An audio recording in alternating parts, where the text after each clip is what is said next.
2024. Violates to the flag of the United States of America, to the republic for which it stands, one nation, under God, indivisible, with liberty and justice for all.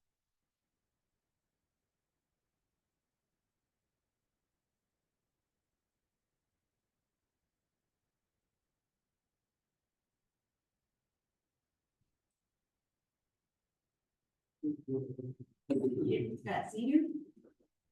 Trustee Matt Dawson. Here. Dan Carey. Here. Ron Stanley. Here. Kent Hoover. Here. John Buckley. Here. Wally Abernathy. Attorney Doug Stewart. Here. Chief Capitelli. Here. Ryan Rader. Here. From Cindy Notice present. Approval of regular minutes and committee meeting minutes from June 5th, 2024. Motion to approve the regular meeting minutes. Second. Yes. Dan? Yes. Ron? Yes. Kent? Yes. No. Yes. Okay, my motion, get a motion to appoint, I'll make a motion to appoint Iwan Nagy to the fire and police board. okay? Yes. Yeah, you second. Dan. Yes. Okay. Yes. Ron? Yes. Kent? Yes. John? Yes.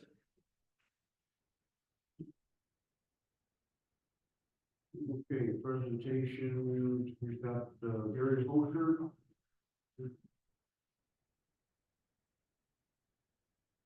Good evening, happy 4th of July, we always there, so it's good to see everybody again. As you know, you hired a Violates professional services, one of their sub-consultant SCI about a year ago, and I asked us to coordinate with your surveyor or Paxton. And so we've taken direction from your attorney and Brian Rader, your village engineer. And this is just a progress report of what we've been doing for the last almost 12 months now. So as you know, we were hired last year to do the Little Canteen Creek Levee Improvement 2023 study. And the idea was to prevent recurring levee failures and specifically prevent the flooding of habitable structures, especially those in the village, and without flooding others additionally elsewhere. So I'm just going to kind of go through item by item what we've done so far. It won't take too long, but just kind of let you know where we're at. There's still quite a ways to go, but so you get a sense of what we're doing. So the property and watershed review, that's complete. This was about 7,000 acres. We went out and got the soil types, land use, and drainage area limits. Areas 1 through 3, 7 areas essentially we're analyzing. Those were not dramatically different from the 2000 study. That was not a lot of work, but areas 4 through 7 were new areas, so we didn't have to map all those, and that has been completed. We've done a lot of surveying out there, about 250 acres plus Little Canteen Creek from 255 to Main Street, and the levees, of course, and that has been complete. Actually, just finally finished that in June. That was mostly done by the Carson Claxton, but our crews did assist them just for schedule purposes. We want to keep moving. And then, in addition to that, the next item was the levee inspection. We completed that late last fall, but we had to have a survey done just to make sure it matched GPS points on the levee inspection that are required by the course criteria. So the levee inspection report will probably be out and finalized within about 80 days. We also have done the geotechnical evaluation. The draft geotechnical report is under review right now. This is where we go out to take borings on the levee, the toe of the levee, which determines things like seepage, slope stability, all those things are required by the Corps of Engineers and other agencies who might want to fund your project to make sure what things we have to improve to meet their standards. But that is complete, and levee's in great shape with one exception that I think everybody in O'Brien knows about is the inside slopes. Of course, they're steep and hard to maintain. So those are the ones that are tough. The outside slopes, the maintenance you've done has worked out great. So that's going well, but those probably have to be addressed. That's going to be on 30 days. Hydrologic analysis. So we upgraded the hydrologic analysis, which did show a slight increase from the 2000 study, of course, because of some fluid development here and there, plus the increase in rainfall data from the Illinois State Water Survey. That is the current state of the art in our industry. So slight increases are not dramatic, but we're confident that they will serve us well. Hydrologic means how much water goes through the levee at a certain point in time. And the next part is we did the existing condition hydraulic analysis. So we take all the survey data from the levee.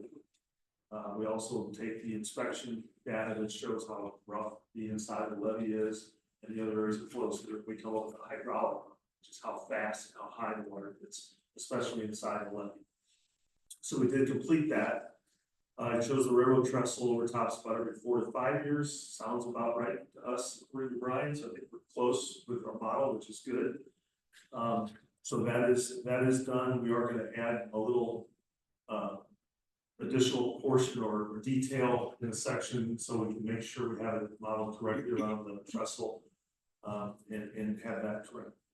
That's very important data because this means if we don't remove the railroad trestle, there will be no way to not prevent the village from flooding.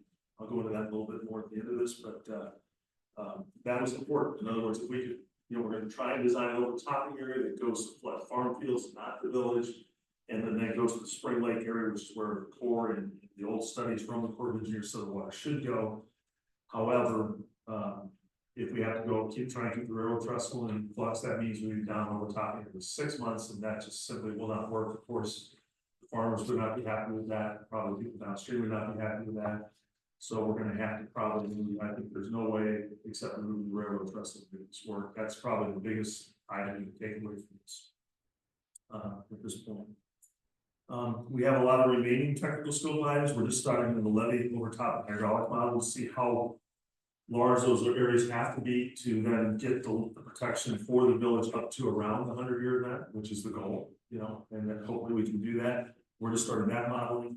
And then after we complete that, then we'll go into our schematic design of both the levee improvements, plus the overtopping, plus any other drainage related features we have to do to prevent anything else from flooding to be caused from the changes we make in the levee system.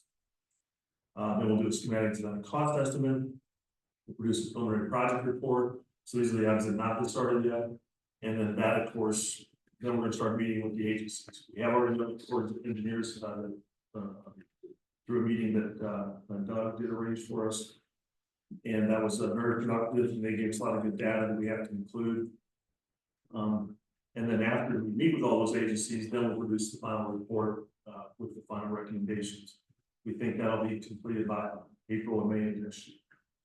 And again, the 3 big takeaways is there's no way to actually do the project without removing the rig. I know that's quite a challenge for you, but it really is clear that that's the case. The second would be we can get to the 100-year or very close to it, but it does not hit the village from inside the levee. This doesn't count other pumps failing and stuff like that that is not related to the levee, but it's clear that we get this close to that. So it would be a dramatic improvement over the flooding we've seen the last several decades. And the last thing is clearly coordination with the other downstream concern and projects that are going on is extensive. I know that's what we touched on that a little more, but that's something that we're really trying to focus more on to make sure we incorporate all the data from before and give out all the data to those other entities that need it for their projects, for to keep our project moving and keep coordinating there so we don't increase flooding or decrease our ability to get funds in the future. And I think that's all I have in this year. All right. Thank you. Have you reached out to the CSX yet about your study? I think that's enough. I can touch on that. Go ahead, I'll touch on my presentation, yeah, so if anyone's got any other questions from here. Okay, thank you for going there, if I can. Yeah. Board members, I'm gonna go down here, right, got a little map. And Brian's doing a huge part of this, as well, and we'll still, Wait, You need to use the microphone. oh, yeah, sure. I used to be on this side of it. In May or June, we came before you, myself, Brian and we explained kind of what our progress on this project was. We have shifted from our original conversations with Gary and just trying to solve our flood problem as it pertains to the railroad trestle, all that's caught immediately north of that one CSX railroad line. We have had conversations with CSX. We've explained to them that the railroad being moved is a significant part of this project. The last conversation is they're open to further conversations, but we've not had any follow-up from them in a few months. So we are taking some activities to try to encourage them to re-engage with us on that ground. The engagement we have with them right now is we have authority from them to clean out the underneath of the trestle at their expense in order to prevent the blockage. So if we'll send them notifications, the Public Works Department does that. If they don't get it through down here before we think a storm event will hit, the Public Works Department will send a team down and they'll clean out underneath the trestle and then they'll forward them a bill. And as far as I know, Tamara, we've been paid on each one that we've sent in at this point. There's other ongoing things in terms of the railroad, but I'm going to set that aside for purposes of this conversation. The mayor hosted the Army Corps of Engineers in June. We had the colonel that represents the current region of the Army Corps. They provide us a lot of really good data. And also they provide us their historical studies and what their timeline we've inside. Right now, the current anticipated timeline for the Army Corps of Engineers to come in and solve this problem for us is a 10-year timeline. And that's if everything falls in rosy and they're around. They put in for funding in this year's federal budget cycle. They were unsuccessful in getting that money. When they do get their first batch of money, it will be a 3-year study that kicks off from that immediate batch of funds. That 3-year study will then design a project that is going to be very similar to this. And then they will start their process, and it could take them 5 to 7 years to complete that if all things fall in place, which gives us our 10-year timeline. In the unofficial channel with the Corps, they've now arranged for us to present to the Mississippi River Commission and ask for them to help us steer federal funding into our area. The Mississippi River Commission is, I believe it's 8 to 9 representatives that represents each of the major rivers in the country. There's one for the Mississippi, there's one for the Ohio, and for the Illinois. They are all presidential appointees. They do an inspection for every river on a regular basis. We will present to them in August. They do that inspection twice a year. We will be at that inspection twice a year until we get some funds allocated. Part of that core meeting was also representatives from Tammy Duckworth's office, Senator Durbin's office. We had representatives from Representative Basinski's office, who are all in favor of helping us solve this overall problem. But of course, they've got to solve this on a regional context and not just ours. For a long time, the village has been one of the quieter members of all the communities that are impacted by the storms. So a lot of the attention has been focused on the communities downstream. Coming out of that meeting with the Corps, the encouragement by the Corps is consistent with our last presentation of this board, is to start developing a coalition of the local communities, all in sync with a single project and ready to move forward on it. We started laying that groundwork, which is why I'm bringing this presentation to you tonight. The railroad trestles, one problem. Everything downstream is another problem. So even if the trestle is completely removed, the trestle being here, all that blockage that happens downstream causes that water to backflow. So even if there is no, even if that trestle is gone, we still have a risk of a significant storm event, which could lead to more flood. So the consensus is we got to steer that water somewhere, which is where Spring Lake comes into play. Right now, Gary, 5-year storm is where we're at right now. The intent is to get us to where we can do we can withstand a 100-year storm. With the Spring Lake project back in the 95 flood, a lot of these homes got bought out. There's approximately 600 to 700 acres that are available, most of it already owned by either the county, FEMA, or IDNR. There are a few private residences or farm fields that are tied up into this area. They would have to be bought out as part of this anticipated project.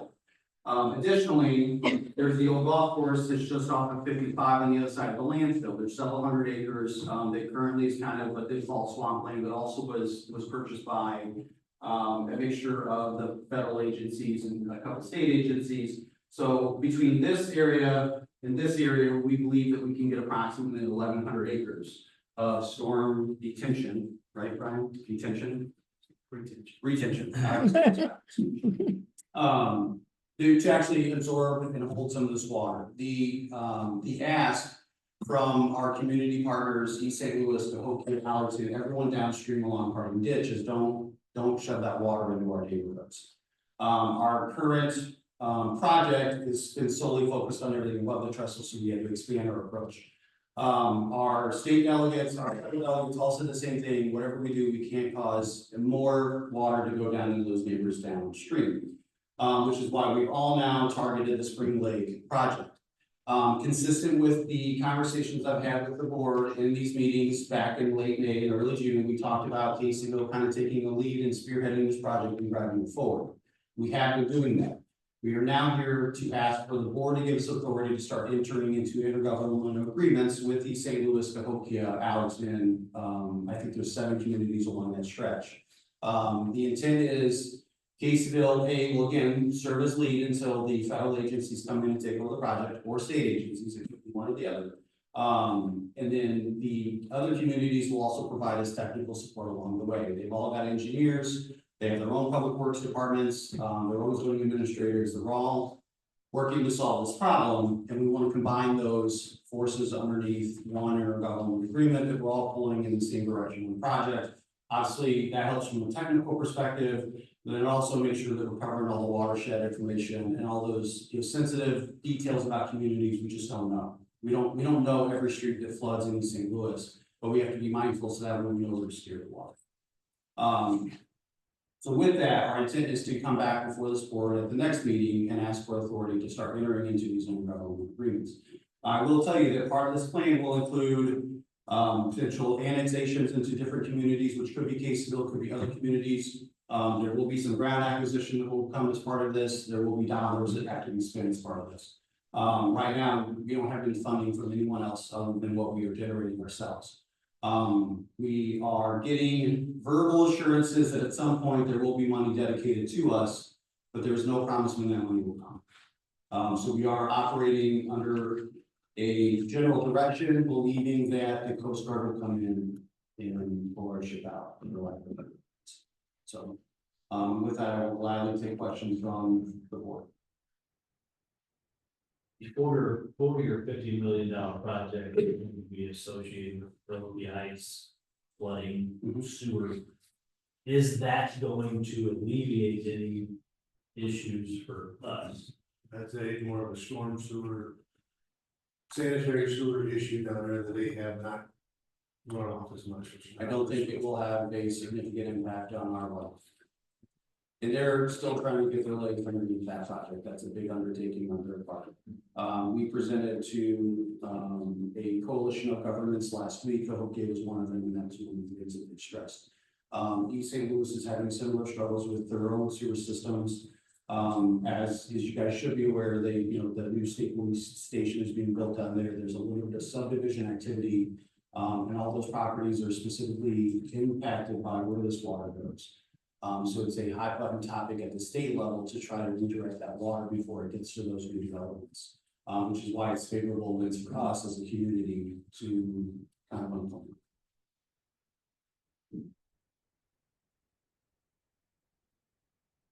Anything else?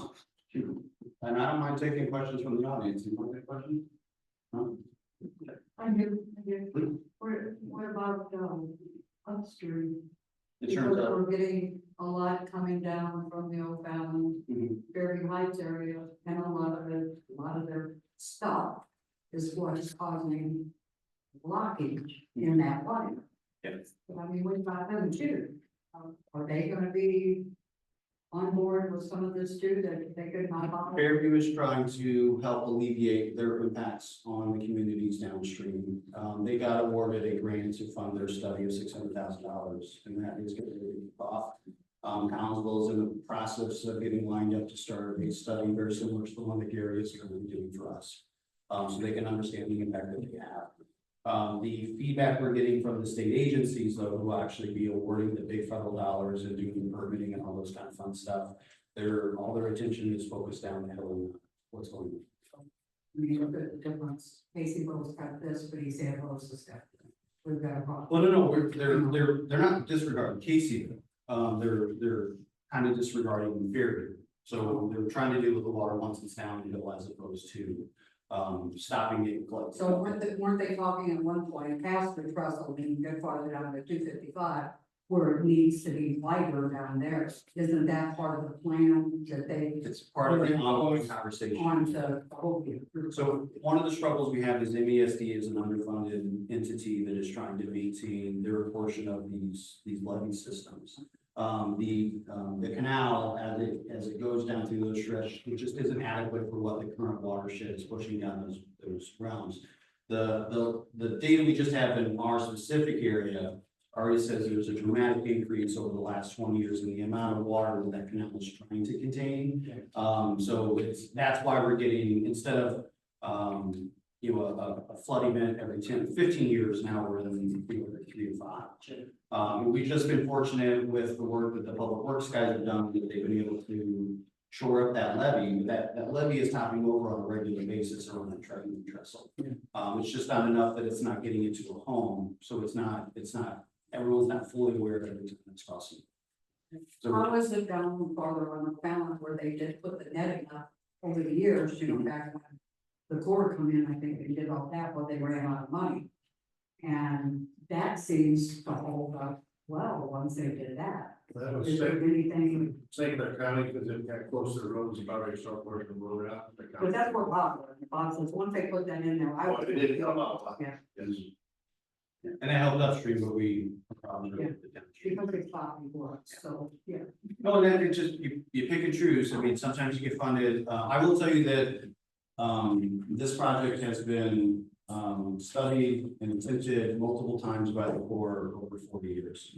And they've always got to this point and it just lost steam for one reason or another. And it always usually comes down to what is the economic impact of the repair. The amount of money that they would have to put in to make this happen isn't necessarily justified by the economic activity that comes from the homes and some of the communities around the realm. We're fortunate enough that our community has grown. We have Tyson, the amount of money that generates for not only us locally, but from the state level, significantly different than what it was back then. Not only that, but their evaluation methods are different. So it's not as focused on the economic modeling, we're actually looking at some of the impact of the disadvantaged communities, which we are one of those disadvantaged communities. We just move forward. We keep moving forward, and my ask will continue to be, I understand that the timing of this is frustrating, and the dollars that you guys have to look at spending is frustrating, but please don't lose your initiative or your motivation. Continue to plug away at this, and then hopefully we will solve it. These things don't happen overnight. They don't. We all know that. The railroad's been shut down for what, that track, 4 years or so, or longer? Probably. Probably. So in the communications, they did those, Fallon, they did all those overpasses and all that, that's the same one. In the communications with them, has there been any indication if they're gonna open that line again or not? The line is currently designated as an emergency line, so it is meant to only be in service if another critical line fails. The railroad's position is that line should be able to be used within 2 hours of a need. And I think I told some of you there's an issue with one of the bridges out of Violates, which shut down the line up there, then they used our line for a couple of days and it was fixed. So there is an intent to put that back to where it's at least serviceable and it's not abandoned. So there is an intent to just decommission the rail line and move on. But with that being said, that also given the washout that has occurred, I do think there has to be some kind of redesign of the railroad. Well, I don't think they could run anything down those tracks, so that's washed out. The way it currently is, there is the, Yeah, that's all. yeah, the base underneath, on the west side of the train trestle is largely gone. So there's probably, I think, Brian, maybe a 10-foot gap underneath that railroad, that there is no support underneath the ties. Well, the point I was looking at is that they're not gonna open that line or use it or fix it or do anything to alleviate the majority of the problem we have. Why can't they just redo that trestle or take that trestle out? That's our encouragement. Yeah. They're not using the line, they haven't used it for I don't know how many years now. So, yeah, okay, maybe an emergency place, but it bottlenecks everything that we need right now to alleviate the majority of our problems right now. Right, it would, but our problems are not necessarily their problems. Yeah. So their focus is gonna be much more limited to what's it gonna take to get that back in service. There are, I'm gonna say, ongoing developments there that will be brought back to the board in the next month. And I'll say my additional commentary. Got another question, so obviously this is great that we're jumped on this and getting ahead of the game on it. But with all the meetings you sat in with the board and different communities and the county and everything. What's the chances of us being able to obtain the funding we're gonna need for the Corps of Engineers that's there at the federal level, we're not.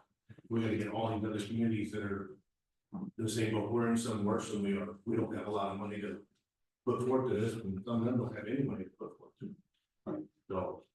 There's been any talks to the county and stuff, is what kind of time we're looking at, we might be able to get some money for this. I am- To meet what we're gonna need. I am constantly having chatter. We will actually host this regional delegation of governments in August. We're gonna bring them here. Specifically so we can continue to talk about this project and how it will impact them. I think there's a greater than 50% likelihood that we will get money before the Corps does. And because of that, and the work that we'll do, and all these communities will do, absorbing this into some of their current budgets, will move that timeline up significantly. And I would care to guess 3 to 4 years faster if you start now, as opposed to waiting for the Corps to catch up. Fairview got a grant to do the similar study we're doing, did we apply for that, or did we apply for that? I don't believe that we applied for that grant specifically, and that's part of the issue we're having with the amount of workload that these two are doing, both between a financing standpoint and public works projects. It's hard to catch those grants when they're coming through. So part of what our initiative has been in our direction has been to start spending more time applying for those grants and chasing those down and getting in front of those funding opportunities. Do we have a progress report on any infrastructure grants that Kevin has been able to? Kevin was not to get infrastructure grants. Kevin was to go lobby for state funding for us. Kevin's contract ended in May. There's a 5-month contract. He was in constant communications with what the status of the budget bills and everything else as they came along. We were included in one of the original budget drafts. We got cut as the budget got amended downstream. There is supposedly going to be a veto session later in the year, because there always is. But there is supposed to be some appropriation activity then that may, maybe we can get considered. Now, the communications I've had directly with some of our downstate representation says to get them a project number, a cost, a true hard cost by the end of the year, so they can use it next year as they go through the appropriation cycle again. The issue is, once again, we have to spend money on technical people to be able to do that. And which is why we're trying to do it. If we can't get money from wherever sources we can get it, then we have to figure out a way to do it ourselves. And that's why one of the reasons we're going to these local governments to have them help to take this cost for us. I do know that there is some funding at the state level that doesn't have to be appropriated because it got appropriated to them for this purpose. And unofficially, they're willing to send some of that our way, but again, if it's pushing forward their initiatives, which is another reason for the ones. Or I'm recommending this fact, ultimately, you guys have to. So I'm asking you to basically buy into us and the work we've done so far, and give us a little bit more rope to see if we can get us further down the line. But this could be a 3-year cycle before the court comes in, and you gotta be ready for that. And that's a significant amount of time for your community, and your budget constraints. Any other questions or comments? I do. We've been through this before years ago, and the ball just kind of dropped.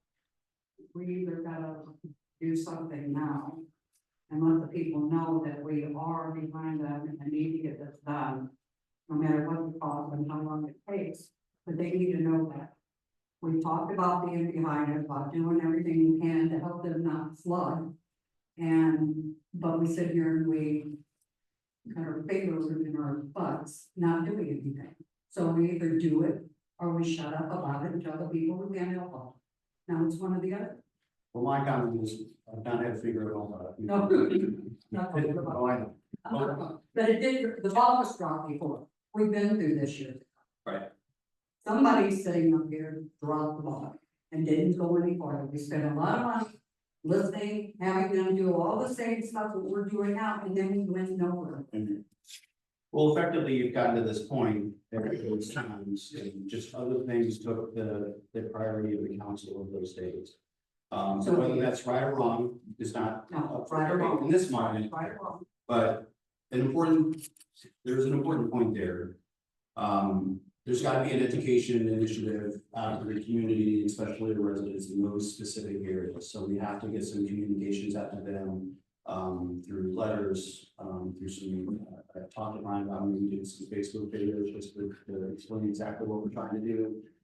Put it out through some of the social media channels, because they need to know that this isn't gonna be fixed tomorrow, and they need to be aware that this is a 5 to 10 year. Why don't we schedule a open town hall meeting and we can just present this to the people 100%. and get feedback from them. Mhm. I mean, it's obviously something we've gotta do, but we gotta figure out where we're gonna come up with $40–50 million or more.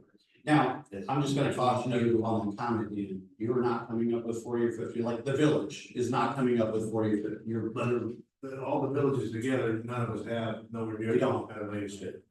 That's Yeah. what we gotta try to find. But one of the things that both you as a board and your residents have to accept is you won't be able to do other things you're trying to do.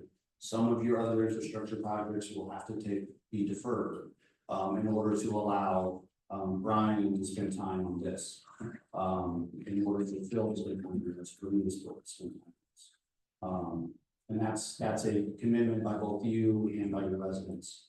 So whenever there's a road that's not done, they need to understand that you guys are focusing your resources on the bigger picture. And buying into that. Isn't that a good part of your communication? So as long as you publicize what projects are gonna put on hold for the greater good of flood water retention, then again, it's an easier pill to swallow for the public, right? And I agree, yeah, and that's where I want to focus a lot of our efforts, and make sure that the magnitude of what we're trying to pull off cannot be understated. They need to understand what it will take them to make this happen. And that may mean there's a street light that doesn't work or a curb that isn't fixed. And they've got to be okay with that. Well, we've got a number of communities all involved in this now, so East St. Louis goes, Fairview to a point, And Heights, everybody, so. And their leadership, below their board level is on board, but all of us are going through our respective things. So as much as I'm coming to you, they're gonna be going to. But again, we're positioning ourselves to be the lead on this. So we'll draft the agreement, we'll prepare it. You guys will bless off on this, and then we can go, we'll get everyone signed. But we'll have a better chance as a region than we would just us going in there and trying to pursue this project. Yeah, but We've got other cities in an entire region that's focused with the core, of course, come, they're at those meetings tonight, and everything else, so they're aware and they're now that it's a bulk group of towns. And FEMA's still here, and part of the reason they're here is they're working on that brick application that will be submitted. It's a $15 million application for grant funding. Part of that is we got all the communities need to be in sync on where they want that money to go, as opposed to trying to take it. Which is another reason why I'm working to do it this way. So that's a nationwide competitive grant, and they're not gonna give it to us if it means Caseyville is just Flooding all over the country. yeah. And it's not just flood, like that money is tied to a lot of different resources, disaster focused things, so. But it does help get us along the way. There is other funding that has been awarded to the county, for projects like this, and we will have to go to the county and ask for funding as part of this as well. Dan, have you added a line item in budget for this for the upcoming fiscal year? Actually, we had money appropriated in the 2024 fiscal year to fund the study. So yes, basically, we'll just have to continue to make sure there's enough money there. I don't really know how much that is. And we don't have an ask in terms of an appropriation to work on this, but there will be an appropriation request in the budget. It's But I feel the board and the mayor, we ought to all discuss between ourselves and get a committee together, like I brought up before, to help with this, and that's put us to work. Brian, Bill, yourself, have us help out, but we can help out, and whether it be contact state reps, core engineers, whoever. Well, you don't need a committee to do that, Dan. I'm gonna encourage you to call your reps now and let them know that this is a big priority to you. Part of your functionality as a council member is to maintain these relationships up and down the stream. And that is with your neighboring communities and with your representation at the state and federal level. So, not that I'm gonna disencourage the committee, but I'm gonna encourage you to pick up the phone. Yeah, I just spoke with the core engineers a week and a half ago. What's that? I just spoke with the core engineers a week and a half ago with the lead tech over It's beautiful. So they had a lot of conversations. Right. And the Corps is giving us a lot of latitude here because they're encouraging us to take the path that I'm asking you to take tonight. You know when the other communities will present to their boards, so maybe, Sometime in the next 60 days is my hope. so maybe we could go attend their meetings and. I'm gonna participate in do that. So as soon as I can get an agreement drafted, I know St. Louis is ready for a draft, after the conversations I had last week. Cahokia, we're still getting direct communications with Mayor McCall. But the communications so far out of his office are that they're supportive of the initiative. Anything else? No. Okay, citizens input. Do you have any citizens input? Yeah, at least. Third.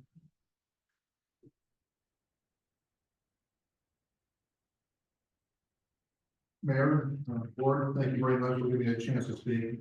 Those of you who don't know me, my name is Terry Brokers. I'm an attorney with the law firm of Broker Beacon Law in O'Fallon and New Haven, Illinois.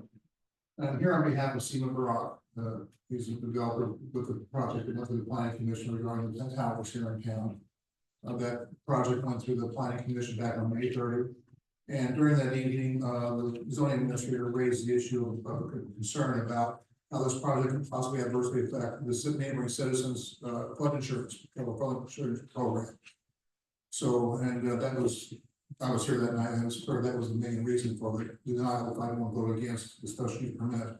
However, Brian Kulik is looking with Juno Associates. We've been working and we were able to finally reach the FEMA flood insurance representative, and Brian spoke to her personally. And she said that no, this project is built, if we built this construction of this plan, it would not adversely affect the neighboring residents' flood insurance. And because of that new information, based on that, I would like for this board to overturn the denial of the planning commission based upon some information and approve Mr. Brock's special use permit. Thank you.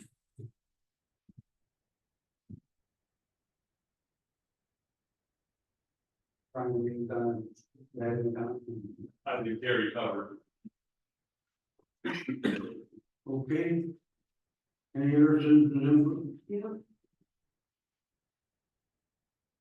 Jeff, well, now that you've given us $100 million bill, all I want is status.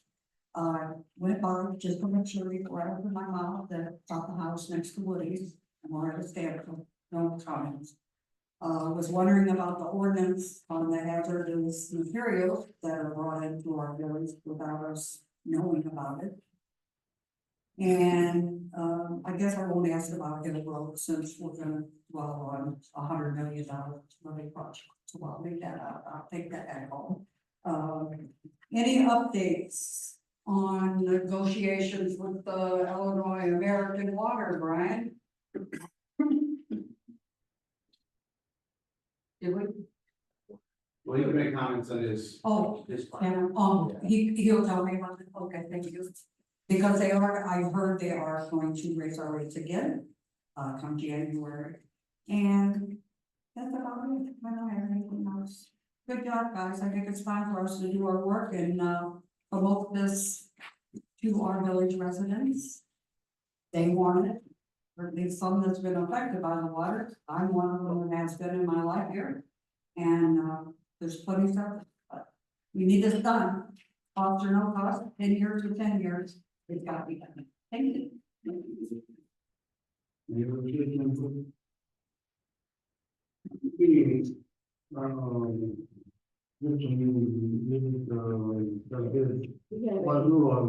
the road running project, we have one bid from Illini Road Oil out of Morrow, Illinois.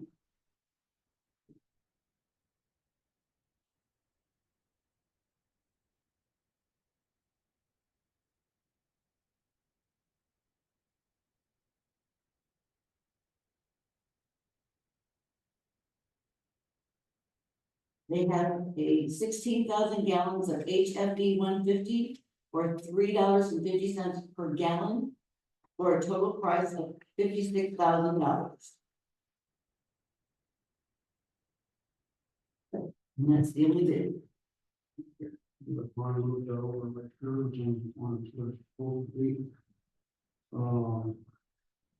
Full business, Ron? Motion to approve or deny resolution 24-57, a resolution approving certain adjustments to previously approved appropriations. I'd like to make a motion to approve that resolution. Second. Yes. Dan? Yes. Ron? Yes. Kim? Yes. Ron? Yes. Okay, planning and zoning? Motion to approve or deny resolution 24-50. Resolution adopting the planning commission's recommendations to deny case number SP 005 2024. Applicant Siva Barak requesting a special use permit under section 40-2-34, erection of an accessory structure on the lot with no primary structure.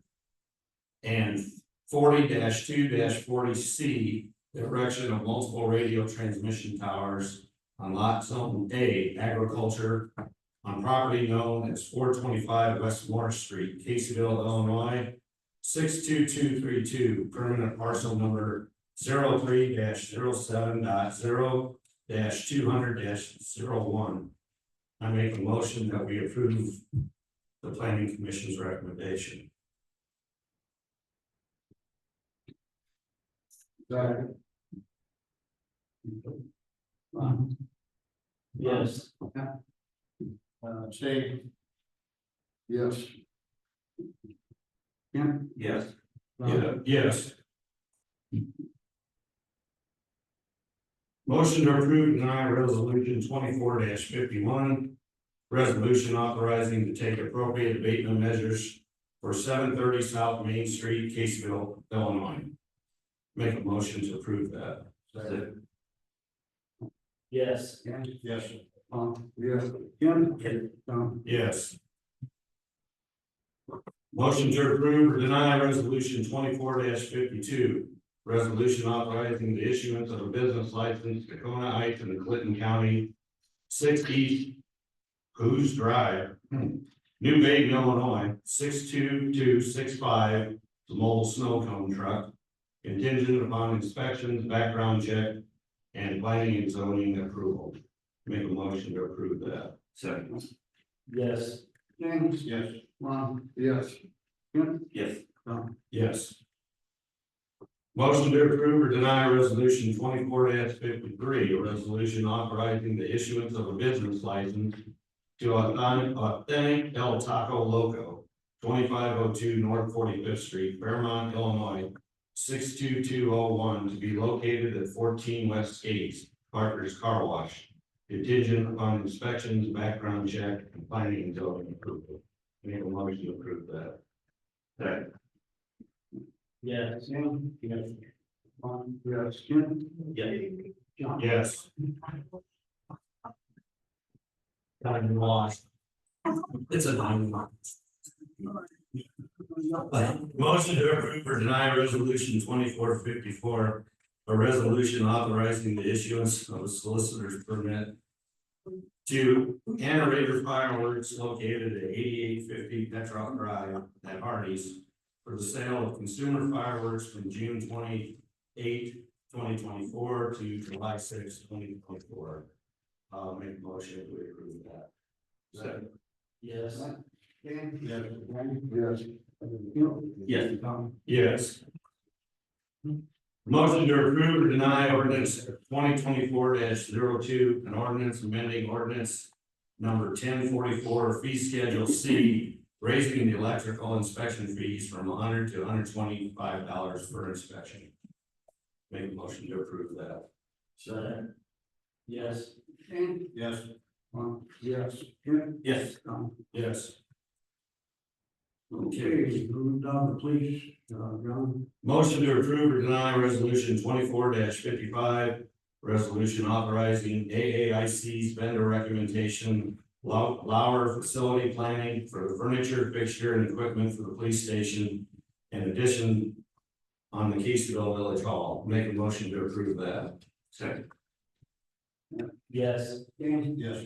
Tom. Yes. Jim, Yes. Tom. Yes. Motion to approve or deny resolution 24-56, resolution authorizing the sale of surplus property, vehicles, man. Make a motion, we approve that. Second. Yes. John, Dan, Yes. Tom. Yes. Jim, Yes. Yes. Motion to approve or deny resolution 24-58, resolution amending resolution 24-21, and authorizing the purchase of a fingerprinting machine for the Caseyville Police Department from $11,000 to $13,000. Make a motion, we approve that. Second. Yes. Dan, Yes. Tom. Yes. Jim, Yes. Tom. Yes. Ordinance, John. Motion to approve or deny ordinance 2024-03, an ordinance establishing a class F liquor license for fundraising activities for exempt organizations. Make a motion to approve that. Second. Yes. Dan, Yes. Tom. Yes. Jim, Yes. Tom. Yes. Correspondence, John. I had one, too. Tom, bills. General fund, $97,833.92, fire protection, $6,403.02. Community building, $2,119.62. Audit, motor fuels, $711, parks, $3,233.16. Water, $229,736.39. Main Street Business District, $740. DEA seizures and forfeitures, $18,732.09. State forfeiture, $894.56. Hotel and motel tax, $7,763.22. TIF two, $8,782.74. TIF four, $78,734.58. Police station, $343,887.68. Cemetery, $7,495 for a total of $807,066.98. I make a motion, we draw from proper accounts and pay our bills. Second. No, you know, there's need to be some conversation, I guess we got some bills that have some discrepancies that have to be resolved, you know. No. Yes. Jim, No. Tom. Yes.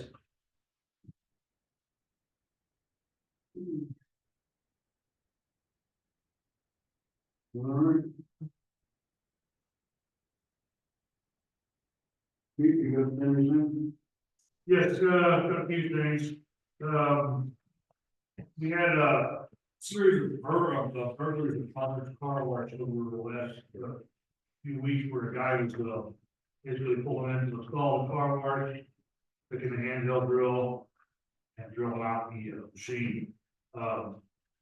He was got a lot of money, did a lot of damage, happened on 2 to 3 separate occasions. Was able to finally track the person down. He's from Granite City, was lady that said here. So he was charged with 3 counts of burglary, him and his accomplice were charged with 3 counts of burglary. 1 count of criminal damage over So that was a good job by our technical division. Bridge in, we had a guy, jump the bar and bridge in who had, recently been released here by Alpha. Jumped the bar, bridge in, stole some money from the bridge in cash register and left. Ran down to, down by Rikers complex down there, and we was able to arrest him there. He's been charged, he was from North Carolina, he's been charged with robbery, and several other charges related to this. So he's still with the St. Clair County Sheriff's Department. We also just received some ballistic equipment on a grant from the state. Yeah, that about $4,000 worth of equipment was given to us.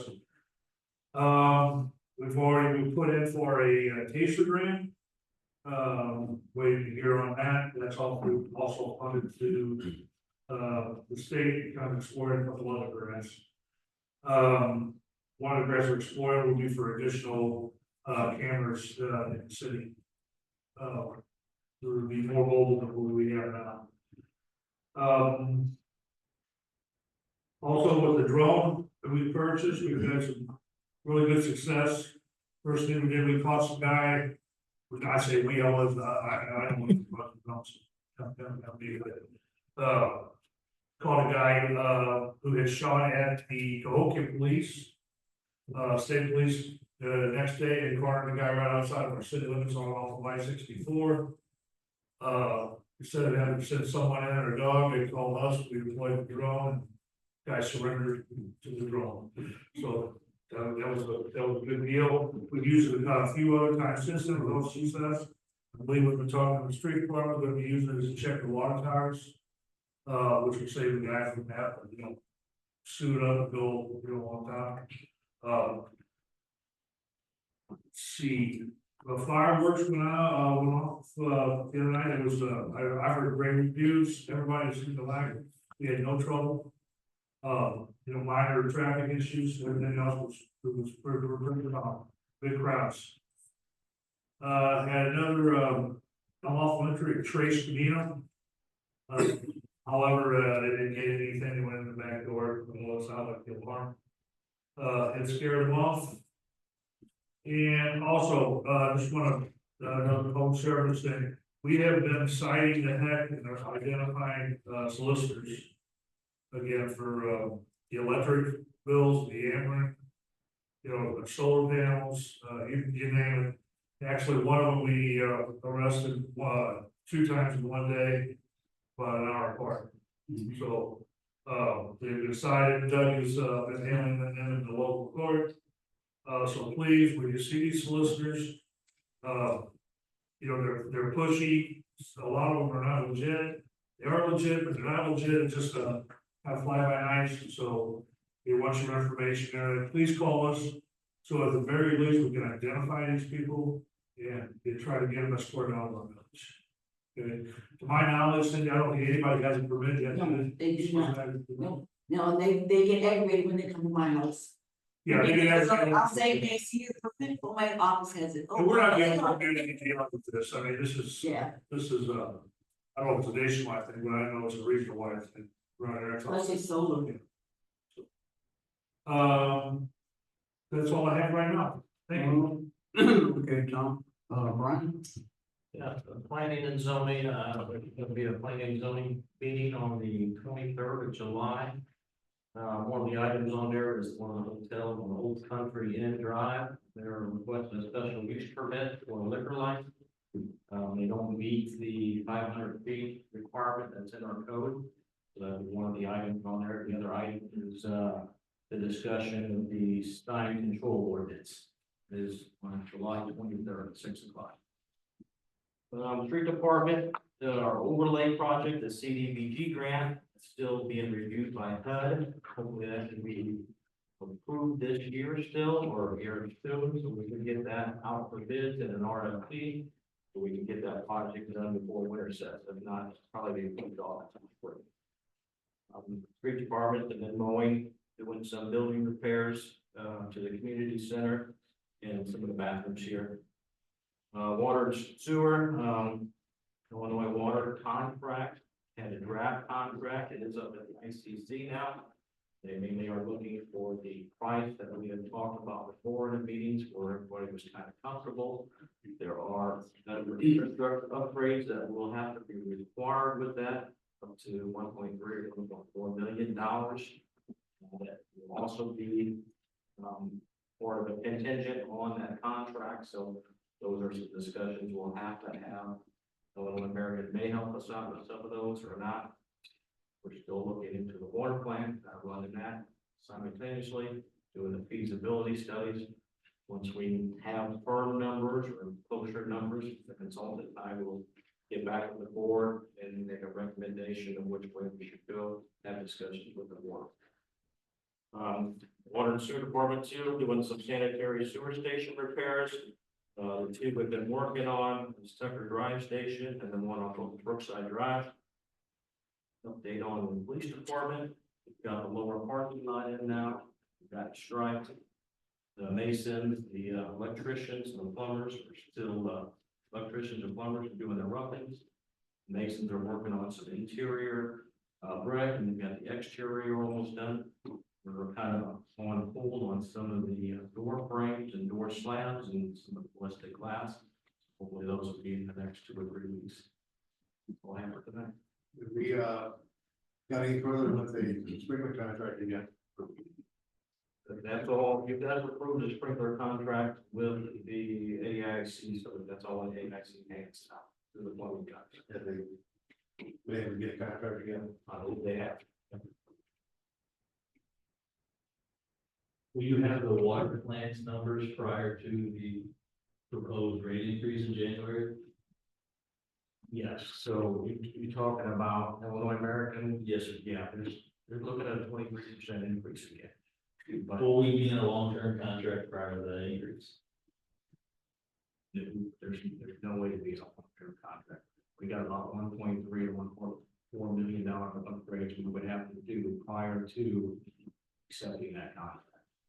To rebuild meter stations, 164.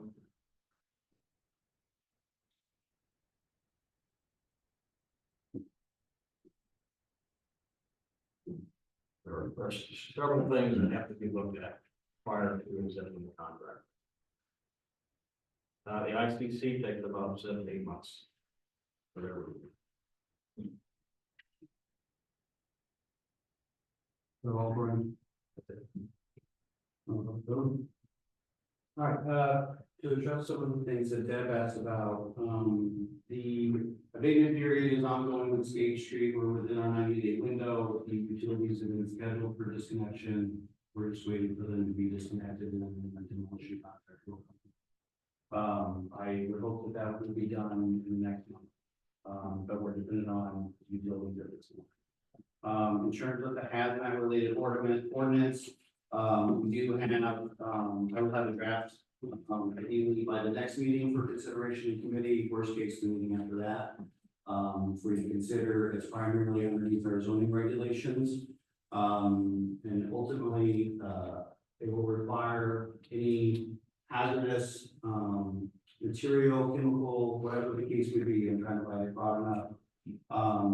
If they do come into town at any of our properties within our jurisdiction, it would require a special use permit, which would trigger a notification to us as the village, and of course, hopefully prevent a similar situation like that from happening. Now, I will tell you that while we'll draft this and it will have, a fine tied to it, where there's a maximum fine per day limitation, and it will not stop a federal agency from saying you're gonna park here in local divisions, so that should be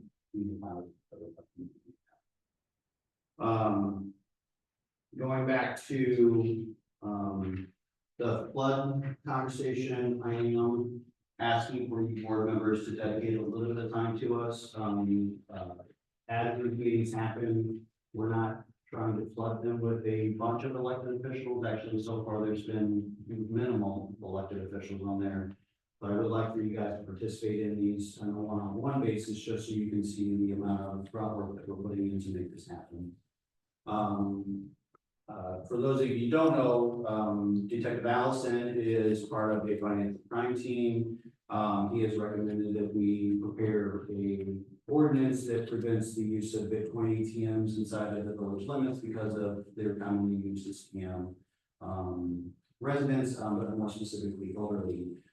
So I am kind of drafting the ordinance along those lines that I'll present to you as a board in the coming months as well. That's all. Okay. Motion to on. Do we need to go in executive session in that one, about the finances? Yeah, go on. I would like to do that, and find out what the discrepancy is. Because I'd have to make sure all the vendors and everybody gets paid. So I have to, we just have a few minutes to discuss what the problem is. We do have a committee. Yeah, we do it at the committee, but would we be able to vote to pay those? Yeah, No, yeah, we can open it back to the public. We can't vote. that's, but that would be. So you have to do them, you mean. Oh, yeah. And that's good in this meeting, not in the. Yeah, yeah, we can vote on that, sorry. No, we have to wait until the next regular meeting. I think we should go into closed session and discuss. We want. Well, We got a second, right? yeah. Okay. Yes. Ron made a motion, it's second. Yes. Yes. Yes. Yes.